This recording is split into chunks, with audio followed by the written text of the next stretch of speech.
dance through the highways, and on we'll go.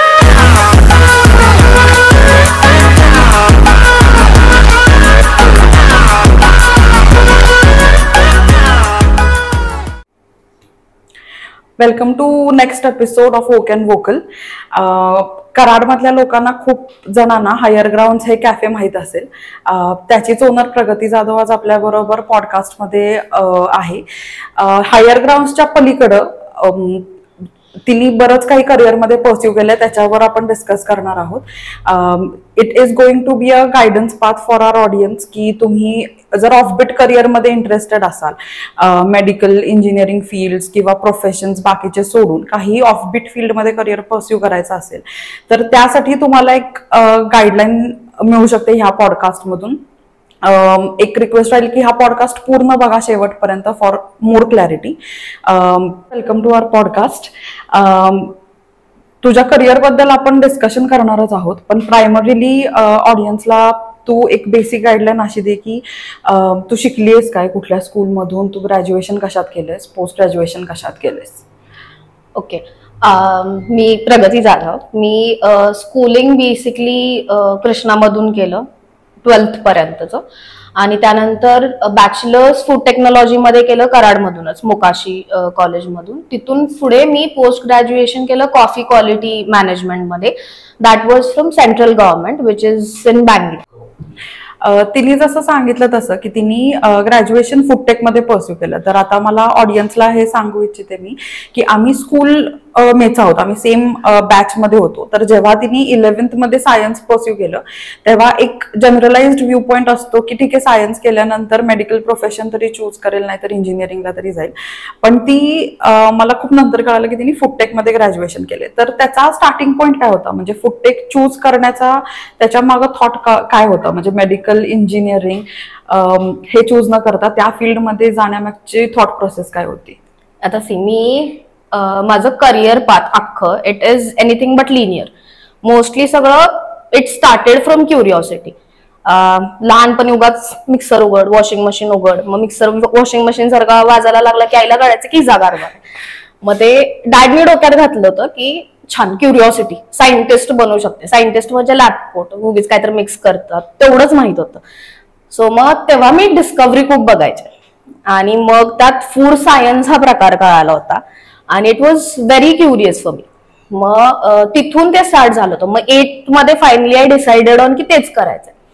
मग 12th मध्ये गेल्यावर काय झालं होतं, बाबांचं झालं होतं, म्हणजे बाबा आणि आई दोघं एंटायरली डिफरंट फील्ड मधून येतात. बाबा वॉज अ बिझनेसमॅन आणि आई मेडिकल फील्ड मधून येते. मग दोघांचे खूप अपोजिट व्ह्यूज होते. उलट बाबांचं होतं की फायनान्शियल सिक्युरिटी जॉब मध्ये जास्त असते, so you go for medical field, आणि आईचं होतं की बिझनेस केला तर फायनान्शियल फ्रीडम असतं, टाइम उगाच आजारी पडले मग जाऊन सिक लीव्ह टाकायचं वगैरे नाही, तसलं काय करायला लागणार. सो तू ते हे कर, म्हणजे गो फॉर MBA किंवा काहीतरी तसं. आणि माझं डोक्यात डिसाइडेड होतं की फूडटेकच करायचं. मग तेव्हा भांडून आटाबिटा करून फूडटेकला ऍडमिशन घेतलं.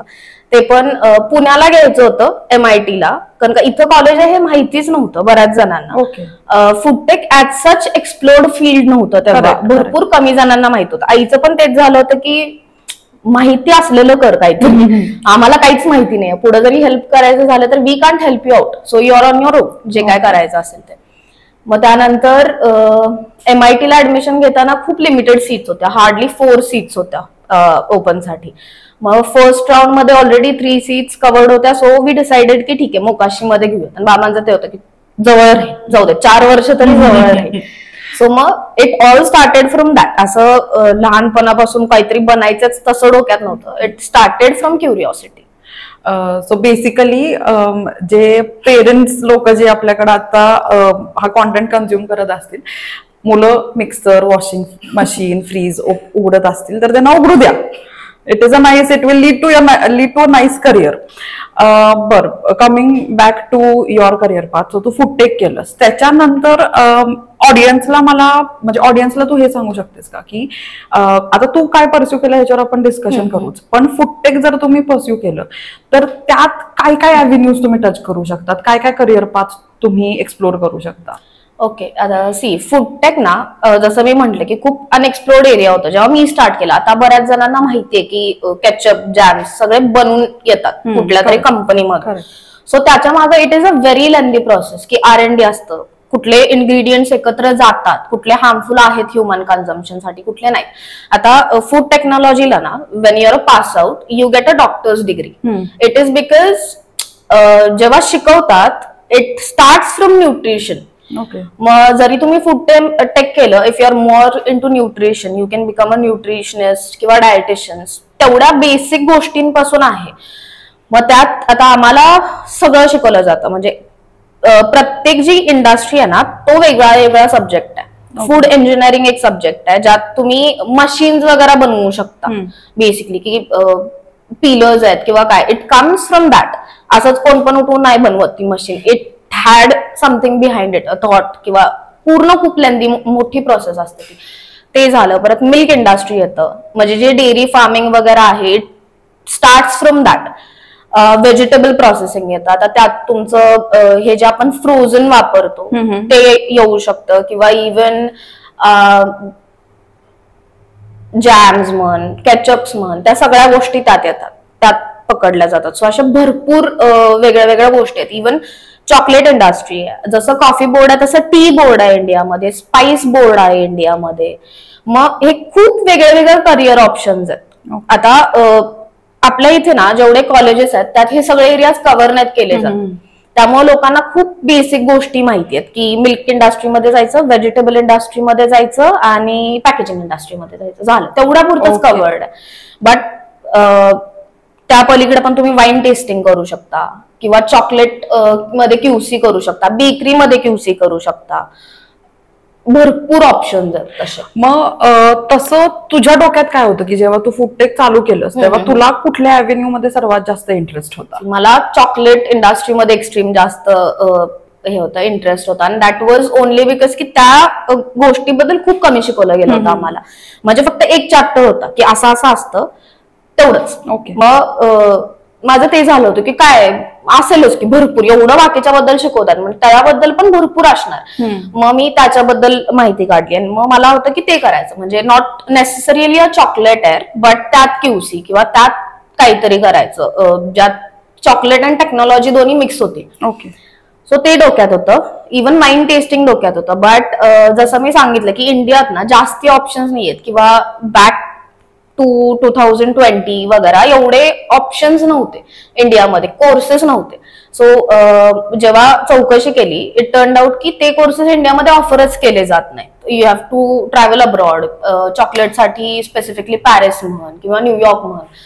आणि मग ते तेव्हा पॉसिबल नव्हतं बेसिकली. घरातल्यांना कन्व्हिन्स करणं पण आणि तो सगळा आटापिटा पण, it was not worth it for me. मग माझं होतं की भरपूर आणखी अनकन्व्हेन्शनल गोष्टी पण आहेत, त्या पण करू शकतो. Okay. So then I dropped it. आणि मग तिथून पुढे कॉफीचं हे चालू झालं. एक तू कॉन्स्टंटली जे बोलतेस की QC, तर फॉर बेटर अंडरस्टँडिंग QC म्हणजे काय असतं? Quality control. ओके. सो त्यात तुम्ही बेसिकली फक्त क्वालिटी पास करता. बट आता सपोज जर चॉकलेटचं एक्झाम्पल घेतलं तर तुझ्या फार्म मधून जे ककाओ येतं इट स्टार्ट फ्रॉम दॅट. असं नाही की तुझ्या फक्त इंडस्ट्रीमध्ये जे चॉकलेट्स बनतात ते. ओके. मग आता जे सेंटरफिल्ड चॉकलेट्स असतात मग त्यात इन्ग्रेडियंट्स कुठले वापरतात, ते इन्ग्रेडियंट्सच्या ओरिजिन पासूनच क्वालिटी कंट्रोल आहे. इट इज अ व्हेरी लेंदी म्हणजे बेसिकली रॉ मटेरियल पासून फिनिश्ड गुड पर्यंत सगळ्या ह्याच्यात तुम्ही क्वालिटी कंट्रोल परस्यू करू शकता. जसं तू आता बोललीस तसं की पोस्ट ग्रॅज्युएशन तू कॉफी क्वालिटी मॅनेजमेंट मध्ये केलंयस. त्याच्या आधी तू सांगितलंस की तुला चॉकलेट वाईन टेस्टिंग ह्यात पण तुझं इंटरेस्ट होता, पण बिकॉज ते इंडियामधून बाहेर जाऊन करायला लागणार होतं, द ऑप्शन्स ड्रॉप्ड.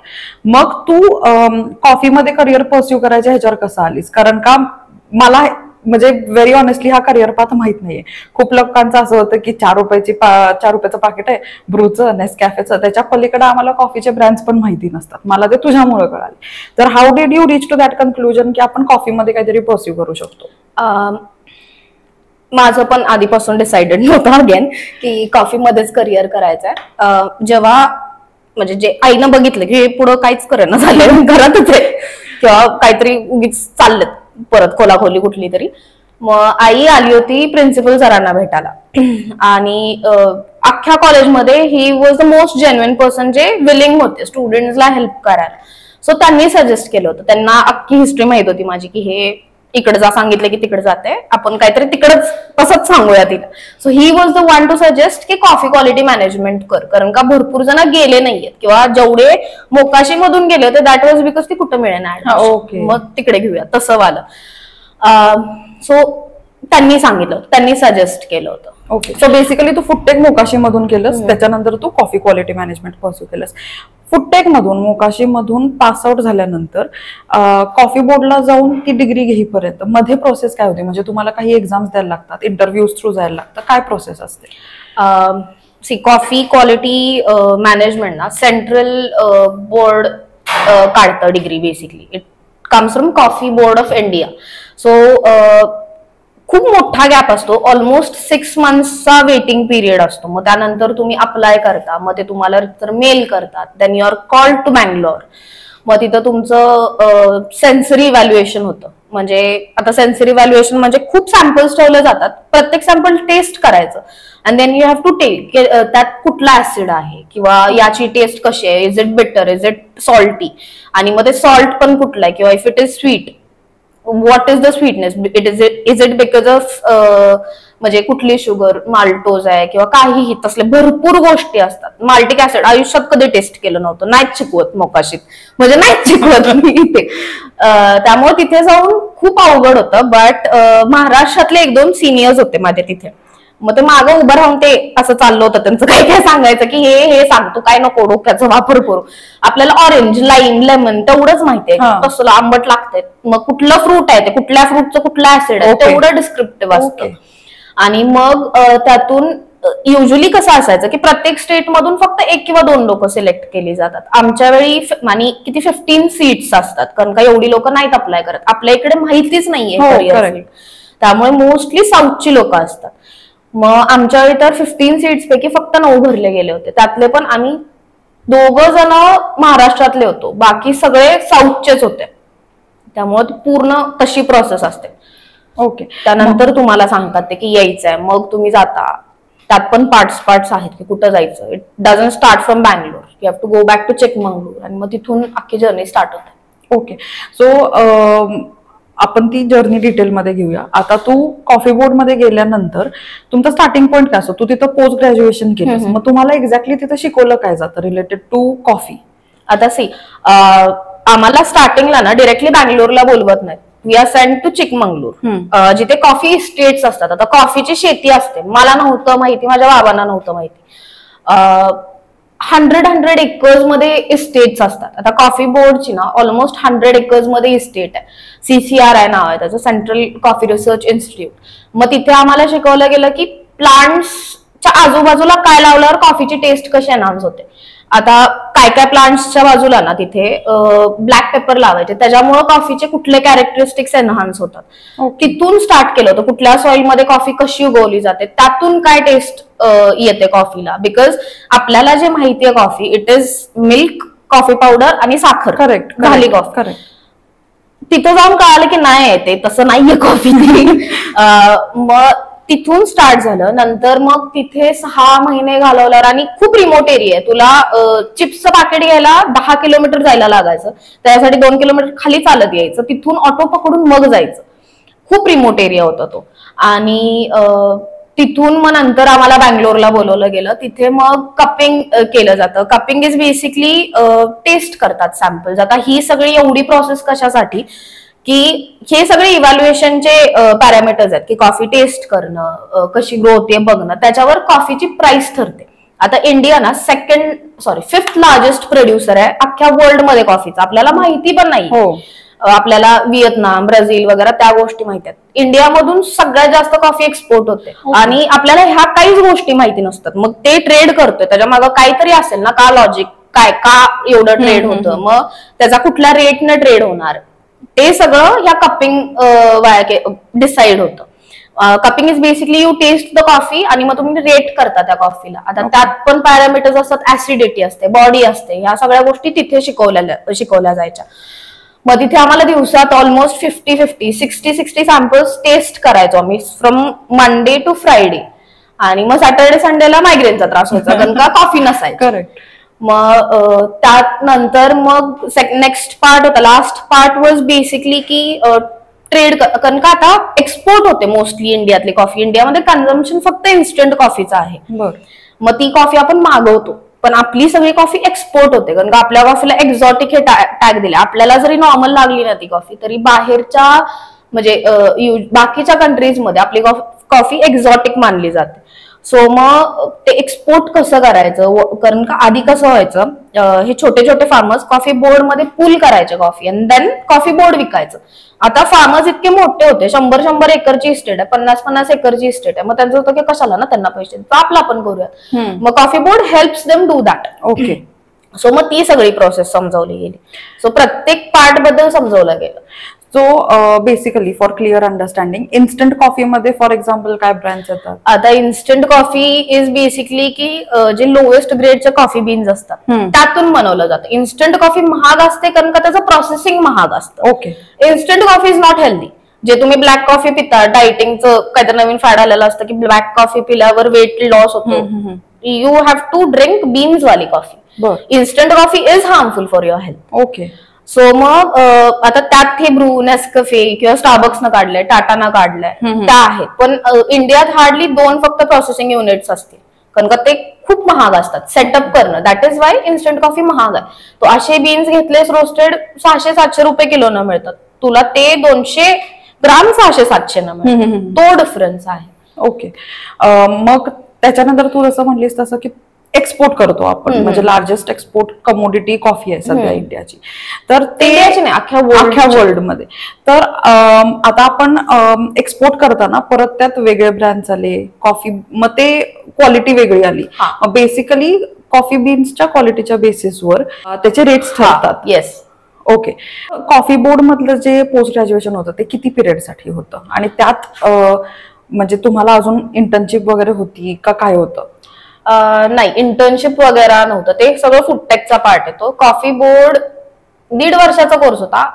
खरं खूप मोठं आहे ते, 1.5 वर्षात नाही शिकवून होत. मग ते 2.5 वर्ष लागले होते आम्हाला ते पूर्ण सगळं कव्हर करायला. आणि त्यानंतर मग त्यात पण भरपूर ऑप्शन्स आहेत. तुम्ही आता सपोज, आणि त्यात एक नेसेसरी म्हणजे हे नव्हतं की तुम्ही फूडटेकच्याच बॅकग्राऊंडचं असावं जर कॉफी क्वालिटी मॅनेजमेंट करायचं. ऍग्रिकल्चरल बॅकग्राऊंड मध्ये होते, बीएससी ऍग्री केलेली लोक होती तिथं भरपूर. आणि दॅट इज बिकॉज कॉफीचं जर तू ते पुढं केलंस ना पोस्ट ग्रॅज्युएशन तर तुम्ही इस्टेट मॅनेजमेंट करू शकता. ह्या ज्या कॉफी इस्टेट्स आहेत त्याचं मॅनेजमेंट येतं. त्यात रोस्टिंग हा पार्ट येतो, कॉफी बीन्सचं रोस्टिंग. परत त्यात पण अगेन क्वालिटी कंट्रोल येतं जे फार्म लेवलवर होतं. त्यात पण भरपूर करिअर पाथ्स आहेत जे चूज करू शकता. It does not have to be a barista किंवा फक्त रोस्टिंगच करताय. त्यात पण तुम्ही ऍडमिनिस्ट्रेशन करू शकता, अगेन फार्म मॅनेजमेंट करू शकता. आता फॉर एक्झाम्पल स्टारबक्स इंडियात आल्या, देअर गोल इज की 1000 शॉप्स करायचे इंडियामध्ये. सो त्यासाठी कोणतरी नॉर्मल पर्सन नाही घेऊ शकत. They have to hire a coffee board pass out. So मग त्यात रोल प्ले केला जातो म्हणजे तशा गोष्टींमध्ये. मग बेसिकली म्हणजे जेव्हा तुम्ही ह्यात शिकता ह्या फील्डमध्ये हायरार्की काय असते, म्हणजे काय काय पोझिशन्स तुम्ही परस्यू करू शकता? आता फार्म लेवल पासून स्टार्ट करायला लागलं तर फार्म मॅनेजमेंट येतं किंवा इस्टेट मॅनेजमेंट येतं. त्यानंतर तुमचं त्यात अगेन क्यूसी येतं. ग्रीन बीन्स मध्ये क्यूसी येतं. ग्रीन बीन्सचं प्रोसेसिंग असतं. त्यानंतर तुमचे बीन्स आल्यावरचं क्यूसी येतं. त्यापुढे रोस्टिंग परस्यू करू शकता. रोस्टिंग झाल्यावर एक्सपोर्ट एकतर करू शकता ग्रीन बीन्सचं, पण रोस्टेड खूप रेअरली एक्सपोर्ट केले जातात. पण ग्रीन बीन्स एक्सपोर्ट असतो, तो एक करिअर ऑप्शन होतो. परत बरिस्टा खूप कमी लोक परस्यू करतात ते career path Wien your a coffee board pass out. Hotel management वगैरे ते केलं तर you can easily go for that position. Administration मध्ये पार्ट म्हणजे तुम्ही अप्लाय करू शकता. मोस्टली लोक रोस्टिंग मध्ये जातात बिकॉज सगळ्यात जास्त इंडियामध्ये म्हणजे कॉफीशी रिलेव्हंट ते जॉब ओपनिंग जास्त असतात. ओके. आता हे जे आहे कॉफी क्वालिटी अँड मॅनेजमेंट किंवा जे काय त्याच्या रिलेटेड डिग्रीज असतील ते फक्त कंपल्सरीली कॉफी बोर्ड मधून करायला लागतं. फक्त कॉफी बोर्ड मधून. सो देर आर फक्त कॉफी बोर्डच ऑफर करतात. Other than coffee board there are 0 colleges. म्हणजे तुम्ही असे वोकेशनल कोर्सेस करू शकता, बट आता कॉफी बोर्डची ठराविक पिरियडसाठी ठराविक फी आहे. हे इंटरनॅशनल ऑर्गनायझेशन आहेत ज्यांना आत्ता दिसायला लागलं की इंडियात पोटेन्शियल आहे when it comes to coffee. So ते लोक आत्ता इंडियामध्ये आलेत, but they charge you 10 times more than what coffee board does. आणि तुम्हाला तेवढं एक्सटेन्सिव्हली शिकवलं पण जात नाही. ते फक्त तुला शिकवणार कपिंग कसं करायचं. क्यू ग्रेडर म्हणून एक सर्टिफिकेशन असतं which is basically for cupping. ते तुम्हाला प्रोव्हाइड करतात फक्त. बट देन अगेन जर तुला त्या फील्डमध्ये जॉब हवाय तर एकतर तू खूप आधीपासून you have to be from that background or you have to be a coffee board pass. Okay. आता हे कॉफी बोर्ड मधलं तुझं पोस्ट ग्रॅज्युएशन कम्प्लीट झाल्यानंतर त्याच्यानंतर तू काय म्हणजे त्याच्यानंतर ऑब्व्हियसली जॉब करणं किंवा बिझनेस करणं हा एक ऑप्शन आला. तर त्याच्यानंतर तू काय केलंस? मी नांदी फाउंडेशन म्हणून एक आहे हैदराबादमध्ये, त्यांच्या अंडर आनंद महिंद्रानं स्टार्ट केलेला एक अर्कू म्हणून प्रोजेक्ट होता. आता Araku is a valley in Andhra Pradesh, जिथं आदिवासी लोक राहतात. सो ते उगवायचे कॉफी, बट काय विकत त्यांना गरजच नव्हती. त्यांचं होतं की आम्ही का विकू, आम्हाला पाहिजे, आम्ही उगवतो. तसं होतं basically. So to go there and convince people की विका, आम्ही तुम्हाला पैसे देतो. मग त्यांचं होतं की कशाला पैसे देताय. मग I worked with them. It was an NGO. म्हणजे it was not exactly an NGO, but it was a part of an NGO. So मग तो माझा पहिला जॉब होता आणि त्यानंतर मग I stopped working. ओके. मग जेव्हा तू आर्कू मध्ये गेलीस तेव्हा तुझा रोल तिथं काय होता? मी तिथे मोस्टली ऍडमिनिस्ट्रेशनचं बघायचे. मी गेले 1-2-4 महिन्यात कोविड हिट झालं. Until then I use to work in administration. Roasting पण कधी कधी शिकवलं जायचं. त्यांचे किऑस्क होते तिथे असायचं. माझा मोस्टली ट्रॅव्हलिंग जॉब असायचा बिकॉज त्यांचे आता अर्कूचं फर्स्ट स्टोर पॅरिसमध्ये होतं. So they had to take a long way home. मग इथे आल्यावर बऱ्याच लोकांना माहिती नव्हतं आणि अर्कू तिथे म्हणजे पॅरिसमध्ये it won the best coffee award. Okay. So to convince our people की खरंच छान असते आपली कॉफी, आपली पण करा ट्राय. मग that was our job to go and convince people की buy this coffee. Okay. Even if it is overpriced it is nice. So Araku basically extensively work for coffee related sector. मग त्यात आता तू जसं म्हणलीस की तुझं काम ऍडमिनिस्ट्रेशन रिलेटेड होतं, और basically it was related to how you convince people की इंडियामध्ये इंडियन मेक कॉफीज पण चांगल्या असतात. आता जर अजून कोणाला जॉब्स परस्यू करायचे असतील ह्या फील्डमध्ये तर अजून अव्हेन्यूज काय असतात? म्हणजे समजा लेट्स स्पीक की स्पेसिफिकली आर्कू मध्ये काम करणारी जर लोक असतील तर कॉफी सेक्टरमध्ये अजून काय काय जॉब्स असतात तिथं? ॲग्रोनॉमिस्ट, अगेन फार्म लेवल पासून, क्वालिटी कंट्रोल, रोस्टिंग आणि ब्रिविंग. ओके. आता ह्याच्यानंतर आर्कूमध्ये तू साधारण किती पिरियड साठी काम केलंस? पोस्ट कोविड जास्त टाइम होता, म्हणजे टोटल तरी 1.5 years, पण त्यातला बराच टाइम मी घरी होते कारण का कोविड आलं होतं. मग तुम्ही म्हणजे घरून पण अजून ते प्रोसेस चालू असायची सगळी ती? Because see it was a part of an NGO. So मग डोनेशन्स घेणं वगैरे, there were lot of meetings to handle. So त्या सगळ्या गोष्टी घरी बसून व्हायच्या. त्याच्यानंतर आर्कूच्या नंतर as far as I know तू हायर ग्राउंड्स चालू केलंस. तर त्याच्यामध्ये अजून काय परस्यू करायचं तुझ्या डोक्यात आलेलं का? तू जॉब दुसरा कुठला परस्यू करायचा डोक्यात आलेलं का? अजून काही ऑप्शन्स तू बघितलेलेस? It would as in expand your career base also. मी तेव्हा म्हणजे आर्कू सोडल्यावर it was not like I stop working completely. मी तेव्हा फ्रीलान्सिंग करायचे. म्हणजे आता सपोज कुणाला तरी रोस्ट्री सेट करायची आहे, बऱ्याच लोकांना नसायचं माहित की काय आहे. So that was my role की जायचं त्यांना पूर्ण सेटअप करून द्यायचं, राईट फ्रॉम बीन्स घेण्यापासून की कुठं सेल करायचे, कसे सेल करायचे. That was what I did. आणि मग मीनवाईल कॅफेचं पण प्लॅनिंग चालू होतं. अजून पण मी फ्रीलान्सिंग करते, दोन्ही चालू होतं तेव्हा. कॅफे बद्दल बोलायच्या आधी रोस्ट्री सेटअप स्पेसिफिकली आपल्या एरियाजमध्ये तू कुठं काय केलेस का? आणि रोस्ट्री सेटअप मध्ये बेसिकली एक जनरलाइज्ड प्रोसिजर काय असते तुमच्याकडे? किती पिरियड जातो त्याच्यात? सी 3 महिन्यां पर्यंत होऊन जातो जर तुम्ही कुठलं तर प्रोफेशनल हायर केलं. जर तुम्हाला स्वतःचं करायचं असलं खूप टाइम लागतो, बिकॉज तुम्ही सगळा सेटअप केला ना, कॉफी बोर्ड येतं तुम्हाला असं ग्रीन कार्ड द्यायला की करू शकता का नाही करू शकता. जर त्यांना कळालं की कुणी पण केलंय लांब होतात. जर त्यांना कळालं की कॉफी बोर्ड ग्रॅज्युएट आहे त्यांना सेट करून दिले इन्स्टंट होतं. कारण का आम्हाला सगळे लॉज वगैरे माहिती आहे. वी नो की प्लेसमेंट कुठं पाहिजे. आता कॉफी रोस्टिंगची मशीन असते, it is a roaster basically. तर ते कुठं प्लेस करायचं, कसं प्लेस करायचं ते नॉर्मल म्हणजे लेमनला नाही करणार. They just place it near a window किंवा काही तसं होतं. मग त्या सगळ्या गोष्टी म्हणजे there is a flow to it. मग ते मशीन्स मागवणं असेल. आता मशीन्स आपल्या इंडियामध्ये खूप कमी बनतात, दे कम फ्रॉम जर्मनी. सो मग इंडियामधले कुठले ट्रेडर्स आहेत जे हे मशीन्स देतात त्यांना कॉन्टॅक्ट करणं, त्या मशीन्स आणणं, मग त्यांचं परत तुम्हाला स्टाफ ट्रेनिंग द्यायला लागेल. जो रोस्टर असतो जर तो इन केस कॉफी बोर्ड मधला नसेल तर त्याला ट्रेनिंग देणं, परत ग्रीन बीन्स कुठून मागवायचे ते सगळं सेट करणं, बीन्स रोस्ट कुठल्या डिग्रीला करायचे, त्या सगळ्या गोष्टी येतात रोस्ट्री सेटअप मध्ये. ओके. अशी एखादी रोस्ट्री ज्याच्यात तू एक्सटेन्सिव्हली काम केलेस किंवा ती सेटअप करून दिली? आता रिसेंटली मी पुण्यात म्हणजे पुण्यातली पहिली रोस्ट्री आहे ती PCMC मध्ये आहे, 7 एलिमेंट्स कॉफी रोस्टर्स म्हणून. ओके. सो त्यांच्यावर आता काम केलं. जसं तू म्हणलीस तसं की आर्कोच्या नंतर basically you shifted to Karad आणि मग तू हायर ग्राउंड चालू केलंस. तर ते कसं होतं? म्हणजे व्हेरी ऑनेस्टली खूप प्रीमियम सेक्टरमध्ये तू जॉब्स केलेस, त्याच्यानंतर खूप सॅलरीज अट्रॅक्टिव्ह असतात, ते सोडून कराडला शिफ्ट होऊन तिथं पैसे इन्व्हेस्ट करून कॅफे सुरू करण्यापर्यंतची प्रोसेस कशी होती, घरच्यांना कन्व्हिन्स करण्यापर्यंत? एक्स्ट्रीम जुगाडू. आईला आधी कन्व्हिन्स करायला लागलं की एका सिनियरला काढायचंय कॅफे, मग मी त्याच्यासाठी काम करते तर फ्रीलान्सिंग ना. मग ते केलं. नंतर आईला सांगितलं की लास्ट मिनिट सिनियरनं बॅकआउट केलं. आता मग काय करायचं, माझा मूड ऑफ झालाय. मग आई बोलले की ठीक आहे चालू दे, तू कर, बघूया चालेल नाही चालेल, आता एवढं केलंयस तर कर, मग कशाला वेस्ट वगैरे. सो तसं झालं होतं, तसं कन्व्हिन्स केलं होतं. कारण का डिरेक्टली गेलं, बेसिकली काय की काम गेलं पाहिजे, म्हणजे चालू झालं पाहिजे. जरा असं वाकडं तिकडे वे असलं तरी जाऊ. कारण का डिरेक्टली सांगितलं असतं आई तयार झाली नसती.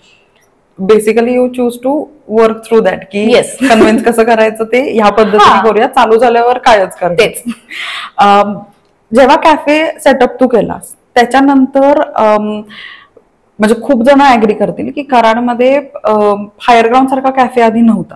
तर तू कॅफे सुरू करताना व्हॉट वॉज युअर विजन, की तुला एक्झॅक्टली तुझ्या कस्टमर्सना कन्झ्युमर्सना काय प्रोव्हाइड करायचं? आता कसं व्हायचं, जेव्हा माझे आता कॉफी बोर्ड मध्ये गेल्यावर खूप वेगवेगळे फ्रेंड्स झाले होते, मोस्टली साऊथचे. आता तिथं कॅफे कल्चर खूप छान आहे. किंवा नॉर्थचे ओळखीचे झाले होते जॉबला असताना, त्यांचं पण कॅफे कल्चर खूप छान आहे.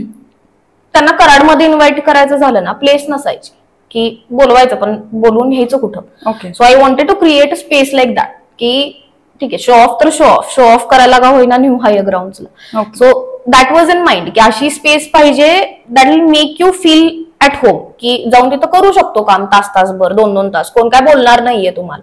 So that was the vision. Cafe obviously आता पैशांसाठी चालू करायचाच होता, but it was more about giving an experience. I wanted to give back something to the city that I came from, तो थॉट होता. तुझा कॅफेचा जर मेन्यू बघितला, you have an extensive menu for coffees and for food both.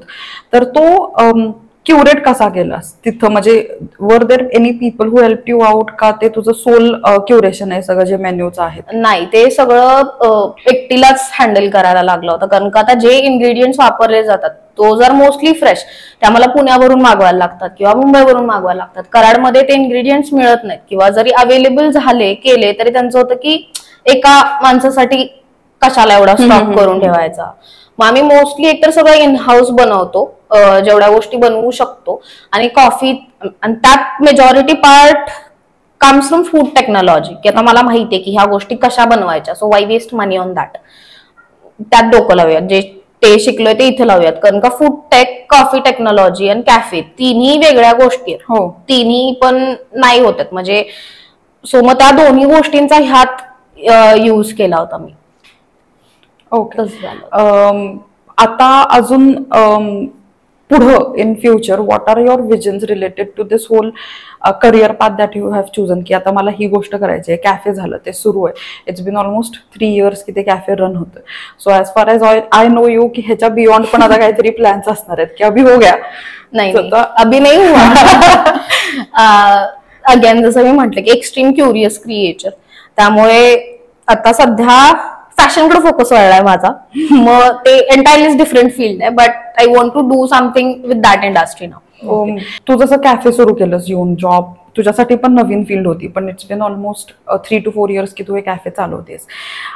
Post Covid लोकांचं त्या साईडला ओढ खूप वाढली आहे की हॉटेल्स कॅफेज लोक ओपन करतात, पण खूप लोकांना असं वाटतं की आपल्याकडे पैसा आहे इन्व्हेस्ट करायला तर आपण कॅफे इझिली रन करू शकतो किंवा हॉटेल्स इझिली रन करू शकतो.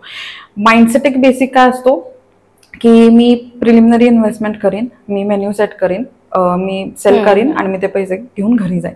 खूप लोक बाकीच्या गोष्टी कन्सिडर करत नाहीत. तर ज्या लोकांना इंटरेस्ट आहे ह्या फील्डमध्ये काम करायचा, ज्यांना कॅफेज चालू करायचे आहेत, अशा लोकांना तू काय सांगशील की how do you successfully carry on a business apart from the money that you need to invest? अजून काही गोष्टींवर फोकस करायला लागेल? आता एक बेसिक गोष्ट काय आहे की when it comes to cafes, hotels किंवा अशा इंडस्ट्रीज, आपण काहीतरी सर्व्हिस प्रोव्हाइड करतो and then the customer pays you for the service. So तुम्ही जितका चांगला एक्सपिरियन्स प्रोव्हाइड करणार आहे, कस्टमर तितकंच खुश होऊन जाणार आहे. जर तुमचा सोल फोकस तो असेल पैसे कमवणं सोडून, तर in return you'll actually earn more money. आता हे म्हणजे फॅक्ट म्हणून पण घेऊ शकतो की आय नो की we are the highest earning cafe. That is because तिथं आलेला प्रत्येक customer is attach to that place. We make sure की आलेल्या प्रत्येक पर्सनला फॅमिली सारखं फील होईल. So you have to just look की आपण काय कसा वेगळा फॅक्टर आणू शकतो ज्यांनी आपलं कस्टमर आपलंच राहील. आता तुम्ही म्हणजे बरेच असे कस्टमर्स आहेत जे जातात की बाकीच्या कॅफेज मध्ये जाऊन फिरून येतात, but then at the end of the day they still come back to us, कारण का त्यांना माहिती की इथं गेल्यावर रिलीफ भेटणार. इथं आपल्याला कोण गडबड नाही करणार, किरकिर नाही करणार की उठा उठा झालं एवढं खाल्लं एवढा वेळ बसलाय, ते कोण करत नाही आमच्या इथे. अँड ऑल्सो आता आम्ही स्टार्ट करताना माय सोल फोकस वॉज की ना स्टाफला स्टाफ सारखं फील करून द्यायचंय, ना कस्टमरला फक्त कस्टमर सारखं की खावा पैसे द्या जा. ते स्टाफ आणि कस्टमर मधलं बॉन्डिंग कराडमध्ये तरी तुम्हाला कुठल्याच कॅफेमध्ये बघायला मिळणार नाही हायर ग्राउंड सोड. सो माझा सोल फोकस तो होता. As long as you have a vision किंवा तुम्हाला माहिती की तुम्हाला काय वेगळं करायचं, that should be enough. Okay, great. तू जे करिअर पाथ केलंस, जे कॉफीमध्ये तू क्वालिटी मॅनेजमेंटमध्ये जे काय शिकलीस, it is an offbeat career path, आपण स्टार्टिंगला जसं म्हणलो तसं. तर आत्ताच्या तू ऑडियन्सना तू काय ऍड्रेस देशील की ज्यांना हे करिअर परस्यू करण्यात इंटरेस्ट असेल? ऑप्शन्स काय आहेत, म्हणजे 11th-12th मध्ये ग्रॅज्युएशन करण्याचे ऑप्शन्स पासून तिथनं पुढे ते त्या फील्डमध्ये कसं त्यांचं करिअर परस्यू करू शकतात, त्याच्यासाठी त्यांचा फोकस कशावर असला पाहिजे? आता माझ्या वेळेला ना जेव्हा मी करायचं होतं मला फूड टेक्नॉलॉजी, तेव्हा मॅथ कंपल्सरी नव्हतं. त्यानंतर GR निघाला की तुम्हाला 11th-12th मॅथ बायो दोन्ही कंपल्सरी लागतं, बिकॉज फूड टेक मध्ये फूड इंजिनिअरिंगचा पण पार्ट येतो, ज्यात शीट्स वगैरे सगळं ड्रॉ करायचं असतं. बेसिकली इंजिनिअरिंगचा पार्ट आणि मग बायोलॉजी पण येते, केमिस्ट्री वगैरे ते सगळे पार्ट्स येतात. सो आता जर तुम्हाला फूड टेक करायचं असेल, you have to make sure की मॅथ बायो दोन्ही घ्या, तुम्हाला इझी पडेल जास्त. जरी मॅथ नाही घेतलं तर पुढे जाऊन कंपल्सरी मॅथ सब्जेक्ट द्यायलाच लागतो तुम्हाला. सो इट इज बेटर की तुम्ही ते दोन्ही ऑप्शन्स चूज कराल आणि मग फूड टेक झाल्यावर नंतर जर कॉफी बोर्ड मध्येच घ्यायचं असेल तर मग अगेन कॉफी बोर्ड GR काढतं दरवर्षी, सांगतं की ह्या डेट्सला आउट होणार, मग तुम्ही अप्लाय करायचं अँड देन देल कॉन्टॅक्ट यू. जर तुमचं अगेन पर्सेंटाईल वगैरे सगळं मॅच होत असेल तर, असं नाही की उठून लगेच म्हणजे आता करायचं म्हणजे कोणीही करू शकता. अगेन पर्सेंटाईल वगैरे सगळं मॅटर करतं. ओके, RCKCच्या पॉडकास्टमध्ये आल्याबद्दल आय एम एक्स्ट्रीमली थँकफुल. ऑडियन्सना खूप एक जनरलाइज्ड ओव्हरव्ह्यू तरी ऍटलिस्ट मिळाला असेल की कॉफीमध्ये जर करिअर पाथ चूज करायचं असेल तर ते कसं करता येईल. RCKC तुमच्यासाठी असेच नवीन नवीन पॉडकास्ट अजून घेऊन येईल. त्यासाठी अपडेटेड राहण्यासाठी RCKCचं व्हॉट्सअप चॅनल सबस्क्राईब करा, इंस्टाग्राम पेज लाईक फॉलो करा आणि YouTube channel like share subscribe करा. कमेंट्स करा, तुम्हाला जर अजून कुठल्या गेस्टना बघायला आवडणार असेल तर तसेही आम्हाला नावं सजेस्ट करा. थँक्यू.